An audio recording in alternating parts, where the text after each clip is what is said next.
माधवी, जरा यहाँ आना तो। पप्पू को बुलाता सुन माधवी वहां आ जाती है। आपने बुलाया मुझे? हाँ माधवी, सुनो, काका का खेत गांव के बाहर है, तो मुझे शाम को घर लौटने में थोड़ी देर भी हो सकती है। तो अगर मुझे देर हो जाए तो तुम और राजू खाना खाकर सो जाना। ठीक है जी, पर आप ही अपना ध्यान रखना। फिर क्या था, पप्पू गांव के बाहर वाली जमीन पर काम करने के लिए चल पड़ता है।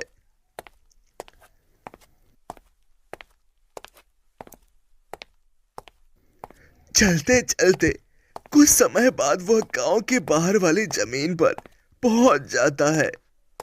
चलो, अब पहुंच गया हूं तो काम भी फटाफट शुरू ही कर लेता हूं।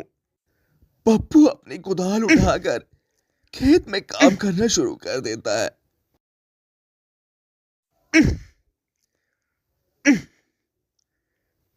पप्पू को अभी काम करते हुए कुछ समय बीता ही था कि तभी पीछे से एक सांप आकर उसे काट लेता है। सांप के काटने के कुछ समय में ही पप्पू चक्कर खाकर गिर जाता है। यहाँ पप्पू सांप के काटने से बेहोश हो चुका था, पर गांव के बाहर होने के कारण उसकी खबर अब तक उसके घर वालों को नहीं चलती है। सुबह की अब रात हो जाती है और माधवी पप्पू का इंतजार कर रही होती है। माँ को इतने परेशान देखकर राजू पूछता है, माँ क्या हो गया है, पिताजी अब तक आए नहीं?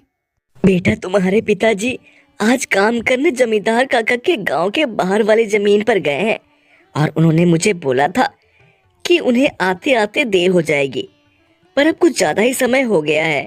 माँ आप क्यों फिक्र कर रही हो? पिताजी ने जब बोला था कि उन्हें आने में देर होगी तो कुछ सोच समझ कर ही बोला होगा ना। आप एक काम कीजिए, आप जाकर सो जाइए। राजू की बात सुनकर माधवी अपने कमरे में सोने के लिए चली जाती है।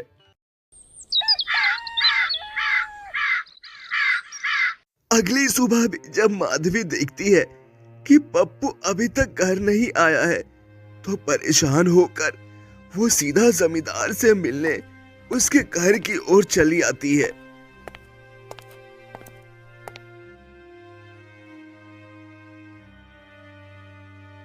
माधवी जमींदार के घर पहुंचकर उनसे पप्पू के बारे में पूछने लगती है।